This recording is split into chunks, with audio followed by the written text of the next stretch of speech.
Fala pessoal, tudo bem com vocês? Nós voltamos à nossa aula de número 2, né? Você que não assistiu ainda, eu sugiro que você pause esse vídeo e assista a aula de número 1, para que você possa pegar todo o conteúdo de forma organizada, né? Que a gente está preparando especialmente para vocês e totalmente gratuito, tá? Nós estamos tratando essa série Maturidade e Ética Cristã, né? Tratamos na primeira aula sobre a etimologia das palavras, e hoje nós vamos tratar de uma aula específica que é a ética cristã estabelece padrão de conduta, tá? Antes de nós continuarmos, eu quero te convidar a deixar o seu like e compartilhar essa live para o maior número de pessoas possível que você puder. Mas vamos lá.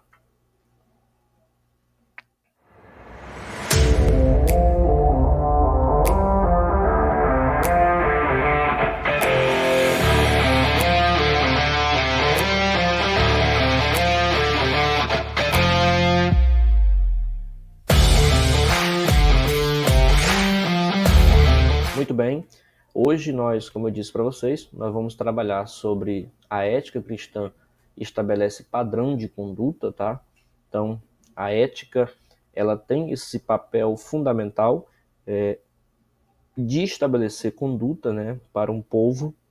Eu vou até pegar um exemplo para vocês, só que não estou falando agora de ética cristã, mas estou falando de ética, se assim eu posso chamar de ética judaica, por conta de estar no Antigo Testamento e especificando para o povo de Israel, né? Então, no livro do Êxodo, capítulo de número 20, a partir do verso 3, quando Deus estabelece os mandamentos para o povo de Israel, o que Deus vai fazer? Deus ele vai estabelecer uma forma de conduta que o povo deveria seguir. O importante e interessante é o seguinte, é que cada conduta que Deus estabelece, as 4 primeiras está correlacionada do homem para com Deus e as próximas está correlacionada do homem para com o próximo. Vou repetir porque isso é bastante interessante para que possa ficar mais didático possível. São condutas estabelecidas de Deus para o povo de Israel. 4 das primeiras condutas são condutas correlacionadas do homem para com Deus e as outras estão correlacionadas do homem para com o próximo. Então, vamos ler aqui o livro do Êxodo, capítulo 20, verso 3. O que diz? Não terás outros deuses além de mim, e não fará para ti nenhum ídolo, nenhuma imagem de qualquer coisa no céu, na terra ou nas águas debaixo da terra. Não se prostrarão diante deles, nem lhe prestará culto, porque eu sou o Senhor, o Deus, sou Deus zeloso, que castiga os filhos pelos pecados de seus pais, até a 3ª e 4ª geração daqueles que me desprezam, mas trato com bondade até 1000 gerações aos que amam e obedecem aos meus mandamentos. Perceba que esses estatutos, essas condutas estão sendo estabelecidas correlacionada do homem para com Deus. Olha a próxima. Não tomará em vão o nome do Senhor teu Deus, pois o Senhor não deixará impune quem toma o seu nome em vão. Essa é a 3ª estatuto ou conduta que o povo deveria viver. A 7ª está, ou a 4ª, melhor dizendo, está no verso de número 8, que diz assim: lembre-se do dia de sábado para santificá-los. Então, a partir daí, todas as outras condutas estão correlacionadas do homem para com o próximo. Aqui, do verso 3 ao verso 8, e verso 9 também, verso 10, está correlacionado de nós para com Deus. Então, basicamente, a ética cristã ela estabelece esse padrão de conduta, tanto no Antigo Testamento como no Novo Testamento. No Novo Testamento, Jesus ele não abole a lei, não aboliu a lei. Pelo contrário, Jesus ele completou a lei e estabeleceu a lei de forma que eu posso dizer, eu sempre digo que ele comprimiu, porque agora ele vai definir e dizer, né, ame o Senhor teu Deus de todo o coração e ame o teu próximo como a ti mesmo. Então, ele comprime esse estabelecimento dessa conduta e ainda continua no Novo Testamento. Então, esses mandamentos, essa forma de padrão de conduta, ou seja, como a gente viu na última aula, sobre o que significa a ética cristã. A ética cristã, volta a dizer, fala de conduta, maneira de vida, estilo de vida, né? E também fala de caráter. Então, basicamente é isso. Então, a ética é saber que em todas as nossas lutas espirituais nós vencemos nosso adversário e nós vencemos pelo sangue do Cordeiro. Só que é interessante, o salvo em Cristo Jesus, ele não vence o adversário pela sua capacidade própria, mas nós vencemos o nosso adversário, e vencer o adversário é entender que uma vez que nós somos salvos, nós entramos em uma batalha espiritual. Por isso que o apóstolo Paulo vai falar nas cartas aos Efésios sobre a armadura de Deus. A armadura de Deus refere-se à ideia de que nós entraremos em um campo de batalha, ou seja, nós saímos do campo natural e também entramos no campo espiritual.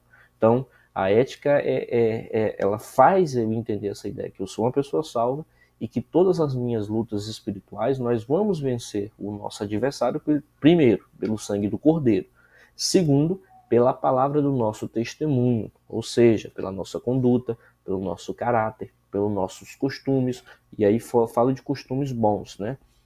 E por dizer não persistente ao diabo, à tentação e ao pecado. Tito capítulo 2, verso 11 e 14 vai falar sobre essa salvação, Tiago 4, verso 7 vai falar sobre esse resistir ao diabo, e Mateus capítulo 4, verso 3, verso 11, que eu não vou ler hoje, né, para vocês possam ler aí onde vocês estão vendo esse vídeo, que vai falar sobre a tentação de Jesus. Mas vamos lá. Tito capítulo 2, verso 11 e 14 vai dizer o seguinte: porque a graça de Deus se manifestou salvadora a todos os homens, né? A salvação de Cristo ela se manifestou, e ela nos ensina, verso 12, ela nos ensina a renunciar à impiedade e às paixões mundanas e a viver de maneira sensata, justa e piedosa nesta era presente. Ou seja, essa salvação, ela produz um estilo de conduta de vida, e esse estilo de conduta de vida, né, renunciando à impiedade, né, às paixões mundanas, e nós vivermos de maneira sensata, como o próprio Paulo disse, a carta escrita para Tito, de maneira justa, piedosa, nesta era presente. Verso 13. Enquanto aguardamos a bendita esperança é essa que ele vai dizer que bendita esperança é essa, e diz, a gloriosa manifestação de nosso grande Deus e Salvador Jesus Cristo. Ele se entregou por nós, a fim de nos redimir de toda maldade e purificar para si mesmo um povo particularmente seu, dedicado a praticar obras boas ou boas obras. Então, perceba que essa ideia aqui é mostrar para nós que a salvação de Cristo Jesus, o sangue derramado de Cristo Jesus, foi para trazer em nossas vidas boas obras ou boas formas de viver, boas condutas, bons costumes e muitas outras coisas. Vamos ver Tiago, capítulo 4, verso 7, que diz: portanto, submetam-se a Deus, resistam ao diabo, e ele fugirá de vocês. Aproxime-se de Deus e ele se aproximará de vocês. Pecadores, limpe as mãos, e vocês que têm a mente dividida, purifique o coração. Perceba que em todo momento a Bíblia está nos chamando para viver uma ética cristã. A ética cristã é essa que vai me mostrar a forma de eu viver, a maneira de eu viver, a conduta de eu viver e o caráter identificado na imagem de Cristo Jesus. Outra coisa que vale lembrar, né, que nós sejamos resolutos em concentrar nossa mente em Cristo e nas coisas celestiais. Né? Nós cristãos, precisamos, né, colocar nossa mente em Cristo e nas coisas que estão lá de cima, conforme aí vai dizer Filipenses capítulo 3, verso 19, e Colossenses 3, 2 também vai falar sobre isso. Né? Nós precisamos compreender, né, que a nossa mente ela é firmada no Espírito, né, e essa mente firmada no Espírito é vida e paz. Né? Então, ao passo que a mente firmada na carne, ela é morte, conforme Romanos capítulo 8, verso 6 e verso 7. Então, vivendo de forma ética, ou seja, de forma prática, por isso que eu falei na outra aula que o assunto, quando fala de assunto teológico, fala de teologia prática, por isso que trata de algo prático, né? Plax, né? Como encher a mente da palavra de Deus e ensinar a mesmo na sociedade pós-moderna. Então, viver de forma ética. Né? Nós precisamos viver de uma forma ética. Para isso, precisamos encher nossa mente da palavra. Só que aí nós precisamos ensinar. E como ensinar numa sociedade pós-moderna? O tempo que nós vivemos é um tempo onde, na maioria das vezes, como Paulo vai dizer, a maioria das pessoas estão procurando doutores, né, para seus próprios desejos. E quando eu falo de doutores, aqui não estou criticando, né, a qualquer contexto de alguém que chegou a um doutorado, não. Quando Paulo vai falar que ele ajunta doutores, ele está falando de pessoas que procuram pessoas que estão falando de acordo com o que eles querem ouvir. Não é uma palavra que muitas das vezes nos confronta no êxodo de mudar a nossa vida e nosso estilo de vida para vivermos uma ética cristã, né? Então, isso é muito importante. Importante responder essa pergunta, né? Como nós, né, vamos pregar para uma sociedade pós-moderna de tanta dificuldade que nós estamos vendo. Então, primeiro, né, sempre procurando lembrar que temos valores eternos. A primeira coisa que a gente precisa entender: como que eu vou pregar para uma sociedade pós-moderna? Primeiro, lembrando que eu tenho um valor eterno que é inegociável, né? Paulo fala assim aos irmãos que estavam na igreja de Filipe, diz assim, ó: vocês deveis comportar-vos dignamente conforme o evangelho de Cristo. Filipenses capítulo 1, verso 27, né? Então, basicamente, Paulo vai falar sobre essa ideia dos valores eternos. Então, né? Coerência é fundamental e precisamos amar o que fazemos. Por isso que Paulo vai dizer em Filipenses capítulo 1, verso 21, para mim o viver é Cristo e o morrer é ganho. Irmão, se você quer viver uma ética cristã, se nós queremos viver uma ética cristã, a primeira coisa é que eu preciso amar o que eu faço. Se eu não amo o que eu faço, não tem sentido da vida viver uma ética estabelecida por Deus para as nossas vidas. A Igreja de Cristo ela precisa dar resposta relevante para a vida real das pessoas e conforme Filipenses 1,30, Paulo diz, né, tendo o mesmo combate, né? Ou seja, a igreja ela é a luz do mundo, ela é sal dessa terra e ela precisa trazer respostas relevantes para a vida das pessoas. E como que eu vou trazer respostas relevantes para a vida das pessoas? Tendo uma conduta, tendo uma maneira de vida, tendo um estilo de vida que Deus estabeleceu debaixo da ética cristã. Vamos lá? A fé precisa ser viva, né? A igreja ela precisa também ter rumo e o púlpito ele precisa ser cristocêntrico. 3 conselhos básicos, né? A fé ela precisa ser viva, a igreja precisa de rumo e terceiro, o púlpito precisa de ter uma mensagem cristocêntrica. Para a gente finalizar essa aula de hoje, falando a respeito da ética cristã e a conduta padrão estabelecida para nós, né?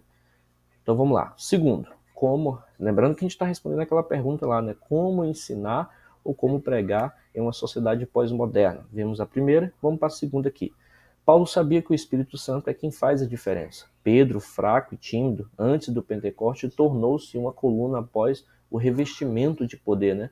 Então Jesus disse, eu neles e tu em mim, para que eles sejam perfeitos, maduros em unidade, conforme João capítulo 17, verso 23. Então, precisamos ter essa ideia. A ética cristã, ela traz uma forma de conduta de vida. O mesmo Pedro, antes do Pentecoste, era um tipo de pessoa, tinha um estilo de vida. Após o Pentecoste, Pedro tem uma mudança extraordinária. E essa mudança não fala que Pedro não tinha erros, pelo amor de Deus, me entenda.